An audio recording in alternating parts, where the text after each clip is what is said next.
윤 대통령 석방 이틀째, 정치권은 검찰과 공수처를 향한 날선 비판을 쏟아냈습니다. 여당은 공수처의 폐지를 요구했고 민주당은 심우정 검찰총장의 사퇴를 주장했는데요. 김동원 국민의힘 대변인, 박성민 민주당 전 최고위원과 함께 짚어봅니다. 두 분 안녕하십니까? 안녕하십니까? 안녕하십니까? 예. 자, 먼저 윤 대통령의 석방에 대한 여야의 반응부터 듣고 이야기 나눠보겠습니다.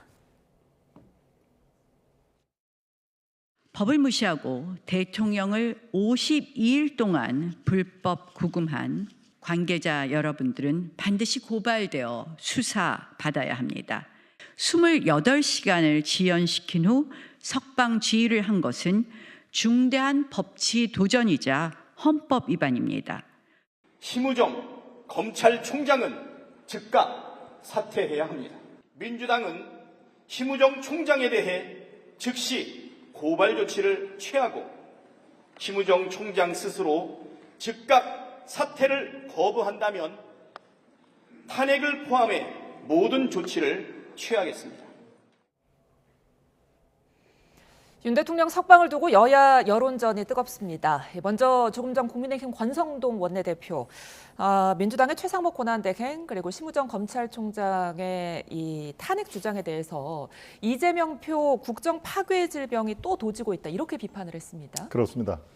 뭐 이 정도 되면은 사실 탄핵 고질병이라고 별칭을 붙여줘도 무방하지 않겠습니까? 지금까지 29번의 줄탄핵에 이어서 이번에도 본인들의 뜻대로 되지 않는다고 이번에는 검찰총장과 대통령 권한대행까지 사퇴를 안 하면은 탄핵을 하겠다, 이렇게 됐습니다. 시도 때도 없이 하는 그 탄핵 고질병 재발, 여기에는 사실 별 약도 없습니다. 제가 이 방송 들어오기 전에 대변인 논평을 관련 이 내용을 쓰고 왔습니다만은 이 민주당의 주장을 하면서 검찰총장을 뭐라고 그랬습니까? 내란 숙의 졸개라는 말을 썼습니다. 졸개. 마피아 영화를 참 많이 본 것 같습니다. 또 한 가지 있죠. 이 윤 대통령을 풀어주기 위해서 교묘하게 기술을 사용한 것이다라는 얘기를 했습니다. 마치 영화의 타짜에서 나오는 그런 기술을 언급을 했는데요. 도대체 어떤 기술을 썼다는 얘기인지 아주 상세하게 답변을 하시기를 바랍니다. 정말 민주당의 탄핵 고질병 약도 없다는 말씀을 다시 한번 드리겠습니다. 예, 지금 조금 전 민주당을 비롯해서 야 5당이 비상시국 원탁회의를 열었는데 조금 전 이재명 대표 공개 발언을 보니까 상당히 강경한 입장입니다. 어떤 내용 오갔습니까? 일단은 지금 검찰의 책임론을 이제 강경하게 묻고 있는 입장입니다. 심우정 검찰총장의 책임론뿐만 아니라 결국에 지금 상황에서 이 내란 수괴 혐의를 받고 있는 윤석열 대통령이 석방된 데에는 이 검찰의 무능력함 혹은 의도된 기획이 있었던 것 아니냐라는 이제 지적을 하고 있는 상황인 것이고, 그렇기 때문에 민주당에서는 이 심우정 검찰총장이 즉각적으로 사퇴를 해야 된다라고 주장을 하고 있는 상황입니다. 근데 실제로도 이번에 검찰이 즉시 항고를 포기한 이 조치가 납득되기가 어렵습니다. 왜냐하면 지금 수사팀에서는 지금 이 법원의 판단에 대해서 항고를 해야 된다라는 입장이고 받아들이기가 어렵다라는 입장을 분명히 냈음에도 이 심우정 검찰총장이라든지 검찰 지휘부에서는 항고를 포기하는 쪽으로 가닥을 잡고 석방 지휘를 하지 않았습니까? 근데 이게 생각을 해보면 두 가지인 거죠. 첫 번째로 검찰이 정말 이 계산을 잘못해서, 시간 계산을 잘못해서 했다라고 한다면 무능력한 것이고, 그게 아니라 이제 수십 년간 검찰이 구속 기소를 한두 번 해본 것이 아닌데 그동안은 시간이 아닌 날로 계산하는 게 실무에 뭐 반하지 않는 통상적인 절차였다는 거죠. 근데 이 사안에 대해서만 이런 판단이 나왔다라고 한다면 법원은 그동안 수십 년간 구속 기소를 해왔던 이 방식에 대해서 문제 제기를 받은 것이기 때문에 이거는 큰 혼란을 초래할 수가 있거든요. 그렇다고 한다면 즉시 항고를 통해서 이 판단에 대해서 다시 한 번 더 이 판단을 구하고, 그리고 판단의 취지에서도 보면 대법원의 좀 판단을 받아봐야 되는 영역에 대해서 분명히 명시를 했는데 여기에 대해서 검찰이 즉시 항고를 지레 포기하는 것 자체가 결국 대통령을 석방하려는 의도가 깔려 있었던 것 아니냐라는 생각이 드는 대목입니다. 예, 자, 이렇게 엇갈린 반응 속에 어제 윤석열 대통령이 52일 만에 구치소 밖을 나왔습니다. 네. 뭐 주먹을 불끈 쥐는 모습도 보였는데 앞으로 뭐 강성 지지층을 향한 공개 활동에 나설 수도 있을까요? 예, 공개 활동은 최대한 자제하겠다라는 것이 오늘 그 용산 대통령실과 또 저희 당에서 공통적으로 나온 스탠스입니다. 공개 활동을 자제하겠다. 물론 뭐 관저에만 머물겠다라는 뜻은 아닙니다만은 지금 저희들은 그렇게 판단을 하고 있습니다. 마치 이것이 어떤 개선 장군이라든가 영웅의 모습 또는 승자의 어떤 그 거만함 이런 것이 다시 비춰진다. 물론 저 민주당에서는 그런 또 프레임을 합니다. 마치 무슨 개선 장군 아니냐 이런 얘기를 하는데 자칫 그 프레임에 우리가 빠져서는 안 되겠다. 겸손 모드가 가장 중요하다라고 하면서 윤 대통령은 불법 수사, 불법 구금, 9시간 넘게 불법 구금이 돼 있는 피해자다라는 것을 겸허한 자세로 많은 국민들에게 알리는 게 현재로서는 가장 급선무다라는 그 상황이니까요. 공개적인 활동은 최대한도 자제한다는 것은 당이나 용산 대통령실의 공통적인 그런 그 기준으로 지금 삼고 있습니다. 예, 방금 들어온 소식 한 가지 전해드리겠습니다. 야5당이 심우정 검찰총장이 사퇴하지 않으면 탄핵을 추진하겠다. 그리고 공수처에 고발하겠다. 이런 방침을 밝혔는데요. 다시 한번 전해드립니다. 야5당이 심우정 검찰총장이 사퇴하지 않으면 탄핵을 추진하고 공수처에 고발도 추진하겠다. 이런 소식이 들어와 있습니다. 자세한 소식은 들어오는 대로 저희가 다시 한번 정리해드리겠습니다. 자, 대담 이어가 보죠. 자, 어제 윤석열 대통령의 이런 행동, 오히려 지금 진행되고 있는 헌법재판소의 판단에 좀 악영향이 있진 않을까 이런 목소리도 나오더라고요. 뭐 그럴 수도 있고 저는 뭐 정치적으로 악영향이 더 클 것으로 생각이 됩니다. 왜냐하면 예. 이제 헌법재판소에서는 이미 최종 선고만 남겨두고 평의가 진행이 되고 있는 상황이고 사실 이번에 나온 이 구속 취소 인용 결정이 저는 뭐 헌재에는 어떠한 영향력도 미치지 못할 것이라 생각합니다. 뭐 구체적으로 보면 지금 형사재판의 성격과 헌재에서 진행되는 탄핵 심판의 성격이 다르다는 점. 예. 그리고 지금 이제 최근에 뭐 여야가 공방을 벌이고 있는 어떤 공수처의 수사권 문제와 관련해서도 공수처에서 이제 조사한 내용이 실질적으로 사실은 뭐 헌재에서 증거로 채택이 되거나 이런 일이 없었기 때문에 헌재의 탄핵 심판에는 실무적으로도 그렇고 뭐 정치적으로도 크게 영향을 미치지 못할 것이다. 대통령의 위헌적이고 위법적인 행위가 너무나 명확하기 때문에 파면은 확실시된다. 이렇게 지금 야당은 보고 있는 입장인데 그것과 별개로 지금 보면 이 심우정 검찰총장에 대한 책임론도 크게 불거지고 있는 상황이고 그리고 검찰에 대해서 문제를 계속해서 제기하고 있는 상황이다 보니까 오히려 지금 대통령이 이 구속 취소 결정을 발판 삼아서 모종의 이 장외 정치 행보를 이어간다라고 한다면 오히려 중도층이라든지 국민들이 보시기에는 매우 이제 부적절한 행태를 보이고 있다. 왜냐하면 이 구속 취소라는 게 사실 국민들 입장에서는 납득되기 어려운 지점일 뿐만 아니라 대통령이 구속 취소 결정을 받았다라고 해서 그 죄가 완전히 없어졌다라고 볼 수 없다는 점에서 바로 대통령이 뭔가 장외에서 어떤 정치적인 행동을 이어나간다라고 한다면 저는 탄핵 이후에도 그렇고 탄핵 과정 가운데에도 그렇고 결코 대통령에게 유리하게 작동할 리는 없다라고 보고 있습니다. 예, 지금 전국이 상당히 바쁘게 돌아가고 있습니다. 야5당이 지금 비상시국 원탁회의를 열었고 그런가 하면 대통령실도 비서실장 주재로 수석 비서관 회의를 진행하고 있다고 하거든요. 네. 지금 현재 대통령이 직무 정지 상태이기 때문에 공식적인 보고를 받기는 어렵지만 대통령실 관계자가 국정 현안에 대해서 참고 자료는 전달할 수 있다 이렇게 언급을 했어요. 네, 그렇습니다. 그렇다면 이른바 관저 정치로 이어질 가능성은 어떻게 보십니까? 네, 관저 정치라고 하면 약간 부정적인 뉘앙스가 들어가 있는 용어죠. 마치 관저에서 원격 조정을 하는 그런 또 이른바 은밀한 정치를 다시 재개할 수가 있다. 이제 이런 뉘앙스가 관저 정치에는 스며드는 그런 용어입니다만은 물론 관저에 주로 윤 대통령이 머물러 있다가 물론 외출을 할 수도 있겠죠. 그런데 대통령실이 직무가 정지된 건 아닙니다. 윤 대통령의 직무가 정지된 것이 팩트고요.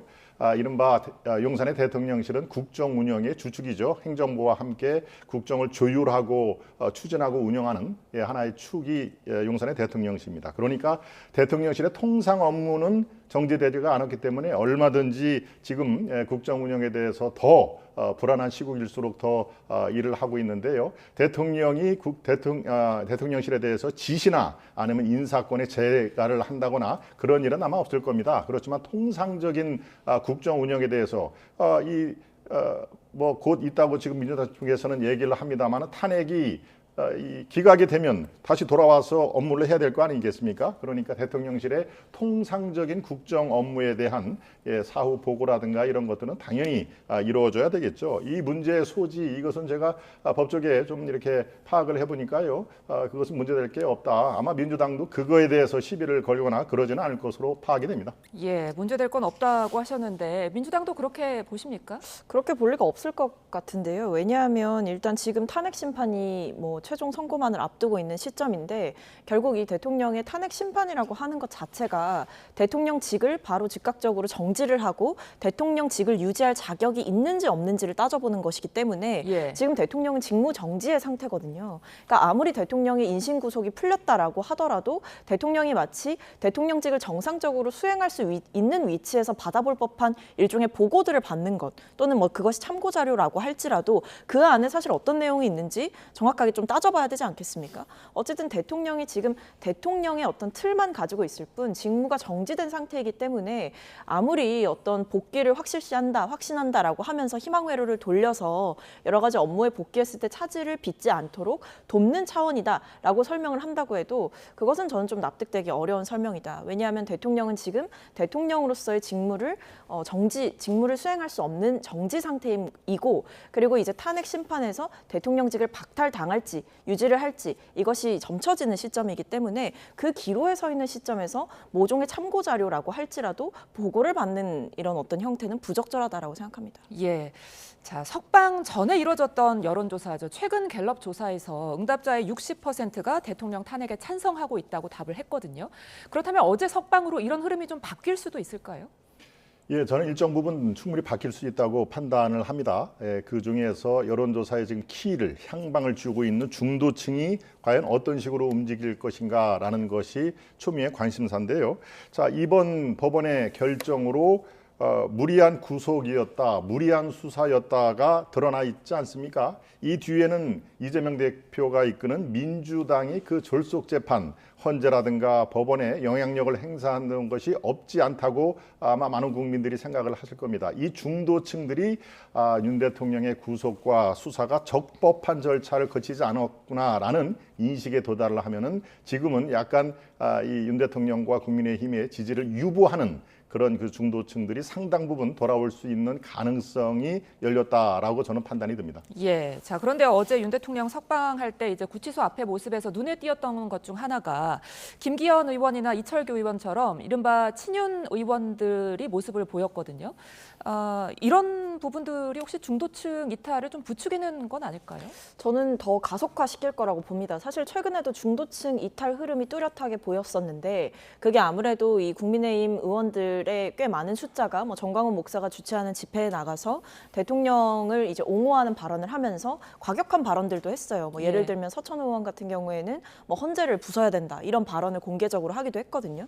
그러니까 결국에 법치를 무시하는 발언 그리고 대통령의 주장에 더 강하게 이제 동조하면서 옹호하는 발언, 대통령의 행위를 옹호하고 대통령의 탄핵을 기각시켜야 된다라는 발언 이런 것들이 지금 국민 정서상으로 굉장히 좋지가 않습니다. 근데 이 상황 속에서 사실은 제가 봤을 땐 오히려 국민의힘이 지금은 뭐 대통령의 석방을 환영한다라고 이야기를 하지만 앞으로 더 저는 난제에 부딪힐 거라고 생각합니다. 왜냐하면 지금도 이미 국민의힘이 어떤 중심을 잡지 못하고 대통령과 정치적으로 절연하지 못하고 대통령과 오히려 일심동체가 돼서 가는 이런 흐름 자체가 중도층을 확보하기에는 굉장히 위험한 행보다. 일종의 이 극우화가 되어가고 있다. 이런 비판에 직면을 했었거든요. 근데 대통령이 석방하면서 일종의 메시지도 내고 의원들이 뭐 마중도 가고 계속 대통령의 석방에 대해서 이야기를 하게 되면서 오히려 대통령과 절연할 기회를 얻기보다는 그리고 대통령의 불법 계엄이 잘못된 행위였다라고 반성할 수 있는 시간을 확보하기보다는 대통령의 주장에 편승해서 갈 수밖에 없는 상황이 만들어진 겁니다. 예. 그렇기 때문에 저는 오히려 대통령과의 관계가 국민의힘이 더 밀접해지면 밀접해질수록 뭐 일부 지지층은 결집해서 그 환호 속에서 취할 수는 있을지언정 중도층의 민심은 더욱더 떠나가는 결과를 얻게 될 것이다. 왜냐하면 지금 보면 대통령도 석방돼서 나와서 뭐라 그러냐면 국민과 함께 싸우겠다, 끝까지 싸우겠다 이 얘기를 또 하셨어요.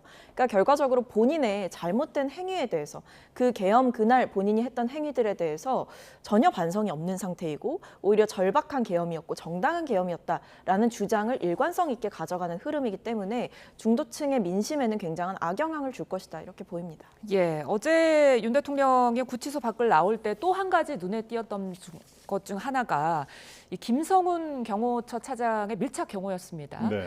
최근 이제 서울고검 영장심의위원회에서 구속영장 청구가 타당하다. 이제 김성훈 경호처 차장에 대한 영장 청구가 타당하다 이런 결론이 나왔는데 윤 대통령의 석방으로 이제 또 한 번 좀 위기를 겪고 있는 거 아닐까 이런 이야기도 나오거든요. 그렇습니다. 일정 부분 김성훈 경호처 차장의 그 영장 청구에도 영향을 미칠 수가 있겠는데요. 저는 이 본질적인 문제가 번지수를 잘못 찾았다 하는 얘기를 좀 드리고 싶습니다. 원래 경호처장에 대해서 집중 이른바 내란 그 주요 임무 종사자로 몰아서 경호처장을 코너에 물렸는데 경호처장이 이제 사직을 하고 시야에서 안 보이니까 김성훈 경호처 차장을 지금 이제 구속영장을 악착같이 3번이나 거부가 됐는데도 지금 또 신청을 한다는 거 아닙니까? 왜 번지수를 잘못 찾았나? 지금 야5당이 조금 전에 시청자 여러분 보셨겠지만 이 검찰총장 심우정 총장을 사퇴 안 하면은 탄핵하겠다 이 얘기. 사실은 저분들이 진짜 탄핵하고 싶은 것은 부장판사 아닐까요? 그렇게 결정을 한 법원에 지기현 부장판사를 탄핵하고 싶을 겁니다. 차마 판사를 탄핵을 할 수 있다는 얘기를 못하면서 그 뒤에 그 그림자에 있는 검찰총장을 얘기했는데요. 왜 그랬을까요? 왜 법원의 판사를 탄핵하고 싶은데 얘기를 못 꺼냈을까요? 바로 이재명 대표의 그 판단이 이제 3월 26일 날 판단이 이지심 판단이 나올 거 아닙니까? 그리고 젊은 층들이 요새 유행어가 되어 있습니다. 8일 2호 8개 사건에 12개 혐의에 5개 재판 이것을 약축해서 8일 2호라고 하는 그런 것들이 확산이 되는데요. 바로 이런 것들이 있기 때문에 차마 그 결정을 낸 지기현 부장판사를 속이 부글부글 끓이면서도 터치를 못하고 애매한 검찰총장을 탄핵하는 야5당이 저렇게 똘똘 뭉쳐서 하는 것은 참 글쎄요, 참 씁쓸한 마음이 그지 없습니다. 예, 자 법원 이야기 좀 더 해보겠습니다. 법원이 구속 취소 결정을 내린 것 중 이제 이유를 크게 보면은 2가지로 볼 수 있는데, 자 먼저 첫 번째로 구속 기간이 끝난 상태에서 검찰이 구속 기소를 했다 이런 주장이죠. 네, 근데 이제 답변을 드리기 전에 이제 앞선 발언을 이제 대변인께서 해주시면서 판사 탄핵을 민주당이 사실은 하고 싶을 것이다라고 하셨는데 민주당은 지금 판사 탄핵에 판자도 안 꺼낸 상황에서 그것이 민주당의 속내인 것처럼 예단해서 말씀하시는 것은 조금 지나친 발언이시다라는 말씀을 드리겠고요. 그 외에 이제 답변을 드리자면 이 절차상의 문제를 지적을 했죠, 법원이. 그러니까 쉽게 말씀드리면 이제 구속 기간이 만료가 됐는데 그러고 나서 이제 기소를 했다. 그러니까 이 몇 시간 동안 더 추가적으로 구속을 해둔 것이기 때문에 구속 취소되는 것이 마땅하다 이렇게 이제 판단을 한 것인데 사실 여기에 대해서도 지금 뭐 의견이 좀 분분한 상황이긴 합니다. 법원의 판단은 존중해야 하면서도 앞서서도 이제 비슷한 말씀을 드렸는데 검찰이 그동안 날의 수로 계산해서 그것을 빼는 것 예를 들면 뭐 체포적부심이라던가 영장실질심사라던가 여러 절차에 소요되는 그 시간을 시간으로 계산한 게 아니라 날로 계산해서 빼왔었거든요. 그러니까 이게 실무상에서는 전혀 이상한 일이 아니었고 오히려 실무적으로는 그냥 일반적인 절차를 거쳤고 심지어 보수적으로 계산해서 구속을 조금 빨리 했다 이렇게 이제 보고 있는 상황이었는데 지금 이 사안에 대해서 대통령 측에서는 시간으로 그것을 계산해서 빼야 된다라고 이야기를 하게 되면서 검찰의 계산 실수가 있었다 이렇게 되게 되는 겁니다.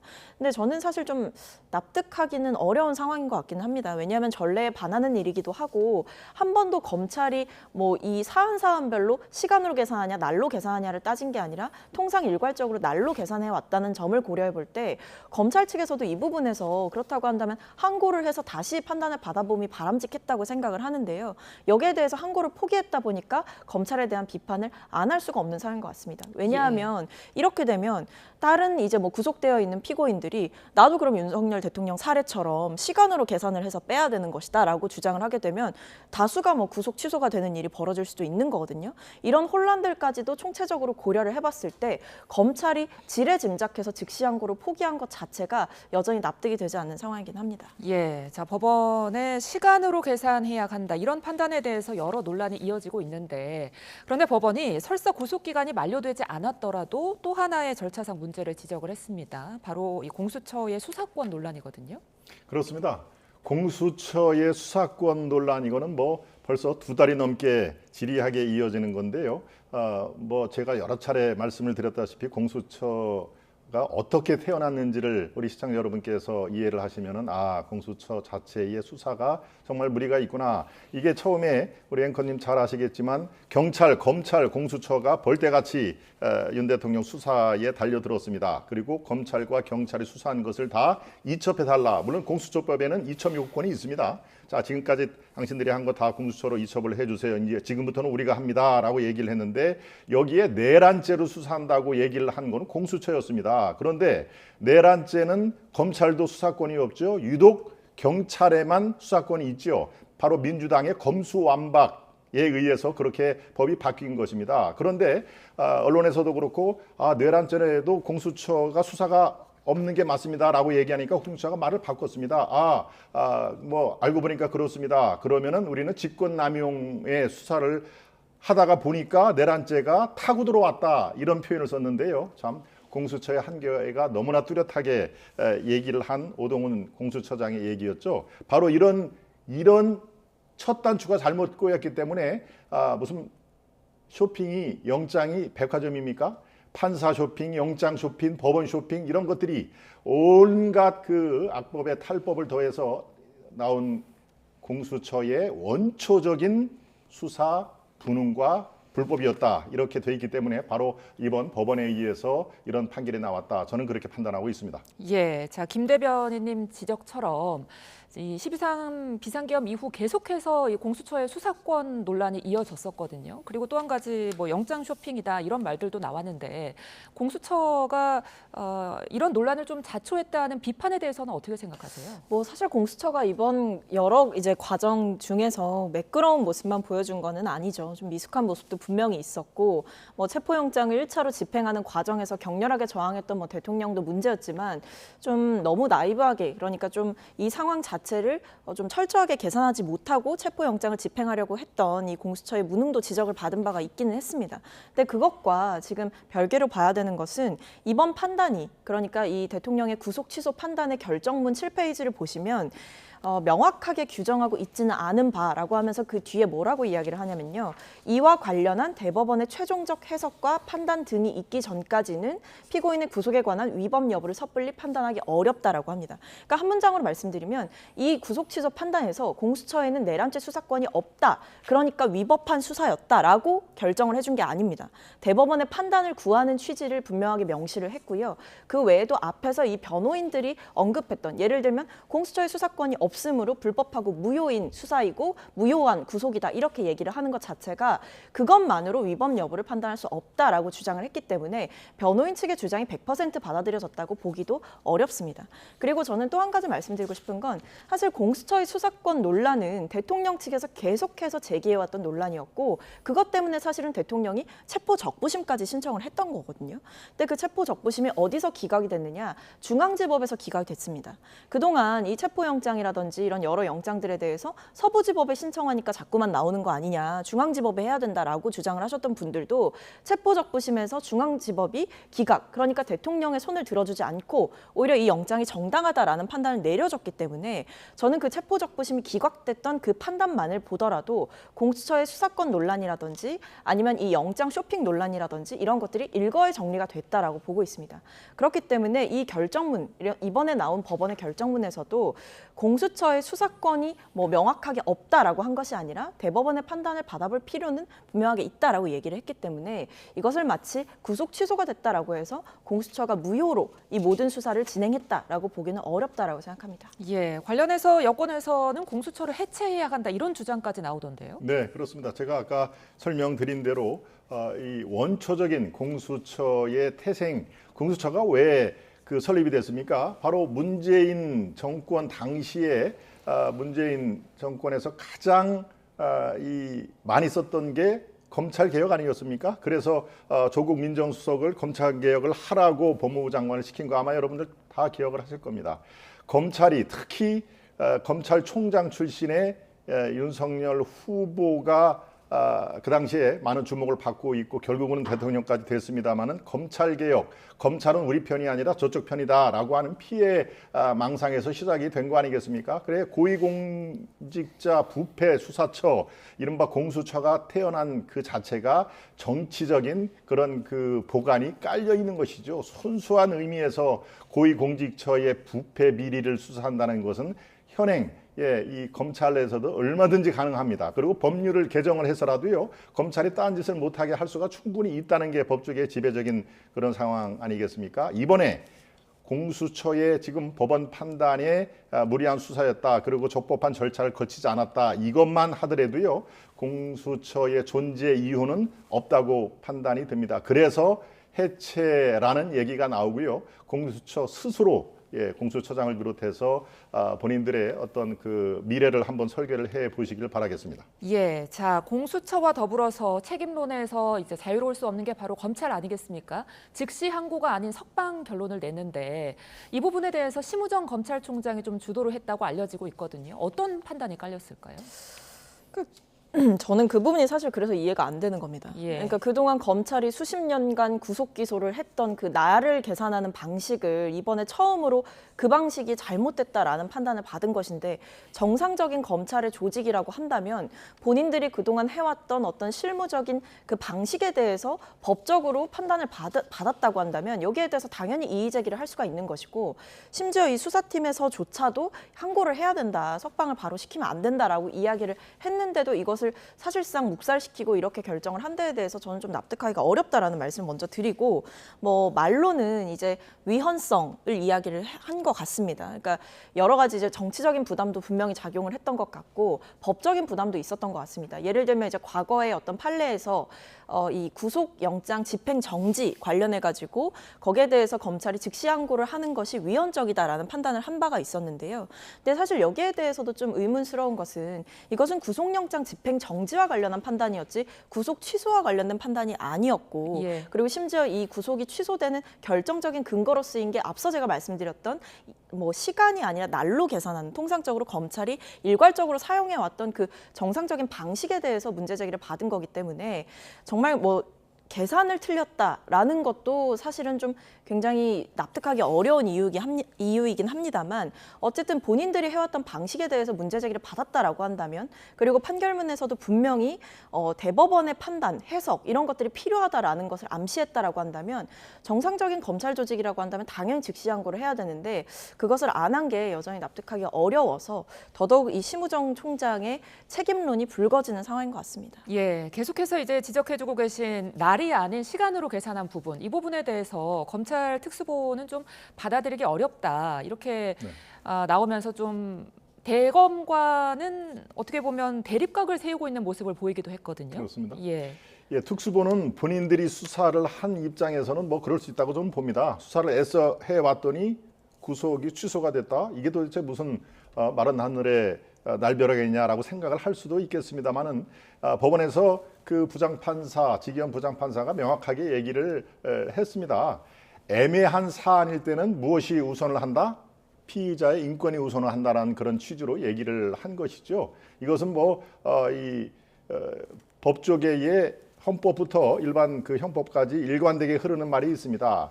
이 형이 확정될 때까지는 자연인으로서의 이 권리가 유지가 돼야 된다라는 것은 뭐 우리 헌법이 가장 강력히 내세우는 인권 옹호 조항 아니겠습니까? 자, 이 부장판사가 이렇게 얘기를 했습니다. 절차의 명확성 그리고 수사 과정의 정당성이 모호하니 이것이 나중에라도 문제될 소지가 매우 많다. 그래서 이 의문의 여지를 해소하는 것이 중요하다라고 하면서 무슨 얘기까지 꺼냈습니까? 김재규 사형당한 김재규 건에 대해서 재심을 한 사례를 들었습니다. 김재규 전 중앙정보부장의 사형이 45년 전에 집행을 했습니다. 1980년 5월 달에 집행을 했는데요. 바로 한 달 전에 김재규 사형에 대해서 재심을 하라라는 선고가 불과 한 달밖에 내지 않았습니다. 바로 절차적인 정당성이 그만큼 중요한 것이죠.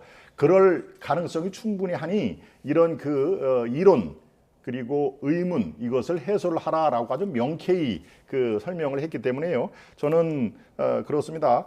이번 판결에 대해서 많은 분들이 또 이 민주당을 비롯해서 그쪽 세력들이 뭐 이렇게 지금 여러 가지 적법하지 않다라고 얘기하는 것을 타당, 뭐 한쪽으로 이해는 합니다만은 글쎄요, 헌법 체계를 무시하는 게 어떤 세력인지, 그리고 지금 상황에서 법원의 판단에 왜 저렇게 야 5당이 탄핵을 들고 나오는지 아마 우리 국민들은 명확하게 판단과 이해를 하실 거라고 저는 생각하고 있습니다. 그러니까 예. 검찰이 사실 그동안 법원의 판단에 기계적으로 불복하는 모습도 많이 보여줬거든요. 근데 왜 이 사안에 대해서만 위헌성을 우려하면서 미리 항고를 포기했는지가 납득이 되지 않는다라는 말씀을 드리는 거고, 검찰의 입장을 보면 아시겠지만 이 특수수사팀의 입장을 분명하게 담았습니다. 그러니까 납득하기 어렵다, 뭐 구속기간, 불산입기간, 시간 산정 판단하는 거 수긍하기 어렵다라고 분명하게 얘기를 했어요.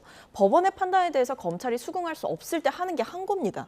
근데 법원의 판단에는 납득하기 어렵다라고 하면서도 항고를 포기하는 게 이것 자체로 지금 검찰이 굉장히 모순적인 행보를 보여주고 있기 때문에 이것 자체가 검찰에 대한 책임론이 불거지는 핵심적인 이유이다라는 말씀을 드립니다. 예, 지금 재판부와 검찰이 윤 대통령 측에 제기한 어떤 수사의 절차적 문제점을 사실상 수용한 게 아니냐 이런 평가가 나오거든요. 그러면서 이제 일각에서는 형사재판의 공소 기각으로 이어질 수도 있다 이렇게 이야기를 하는데 이 부분은 어떻게 생각하십니까? 네, 저는 형사재판의 공소 기각 가능성이 저는 충분히 있다고 생각을 합니다. 말씀드렸다시피 구속 자체가 문제가 있다라고 하는 것이 이번 법원의 핵심적인 내용이라고 하면 그 구속 상태에서 여러 가지 수사가 또 증거가 나왔겠지 않습니까? 자, 이 증언과 증거를 인정을 할 수가 있느냐 이것부터 따져봐야 됩니다.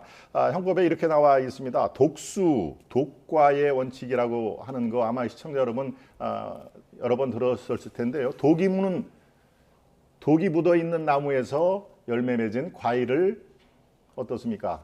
이게 독과의 인정 여부를 형법에서는 인정을 하지 않고 있습니다. 원초적인 불법으로 취득한 증거가 증거로 효력을 발생하지 못하는 것처럼 구속된 상태에서 얻은 증거, 증인, 관련자의 진술 이런 것들을 유효하게 판단을 할 수는 없는 노릇입니다. 그렇다면 형사재판이 지금 이어질 텐데요. 공소 자체를 기각을 하는 방안이 이러한 논란을 모두 다 잠재우고 바람직한 형법의 원래 정신으로 가는 거 아닌가라는 의미에서 저는 형사재판의 공소기각 매우 타당한 설명으로 저는 판단하고 있습니다. 예, 반면에 다른 주장도 있습니다. 만약에 헌재가 윤 대통령에 대한 탄핵소추안을 인용을 한다면 이 대통령에 대한 불소추 특권이 사라지니까 검찰이 이제 뭐 직권남용이라든지 다른 혐의로 윤 대통령을 추가 기소할 수도 있다. 이런 전망도 나오거든요. 네, 실제로 그렇죠. 그리고 재구속이 될 수도 있는 겁니다. 구속 필요성을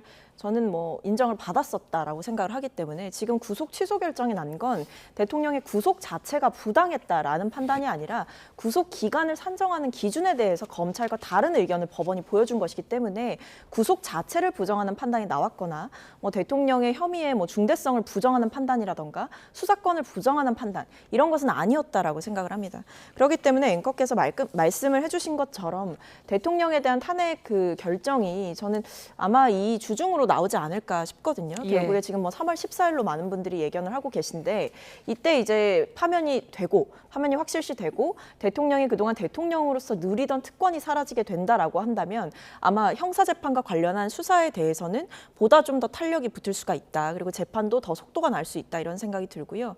말씀해 주신 대로 추가적으로 그동안은 대통령은 대통령의 신분이기 때문에 내란죄와 외환죄를 제외하고는 형사소추를 받지 못하는 특권을 지니고 있었습니다. 이게 사라지게 된다라고 한다면 대통령의 모든 혐의에 대해서 기소할 수 있고 재판이 이루어질 수 있는 것이기 때문에 저는 오히려 이 대통령에 대한 탄핵 심판 결정이 보다 빨리 나올 필요가 있다라고 생각됩니다. 예, 자 헌재 선고 속도가 더 빨라질 것이다 이렇게 말씀해 주셨는데 김 대변인님은 헌재 판단이 언제쯤으로 예상하시는지 그리고 이번 석방이 또 영향을 좀 미칠 것인지 이 부분 궁금하거든요. 네, 많은 분들이 다가오는 이번 주 금요일 선거 가능성을 높게 보고 있는 것 여러 군데에서 제기를 하고 있습니다만은 저는 이번 주에 그 헌재가 선고를 하면은 졸속 재판에서 벗어날 수가 없다라고 생각을 합니다. 크게 두 가지만 말씀을 드리겠습니다. 여러 가지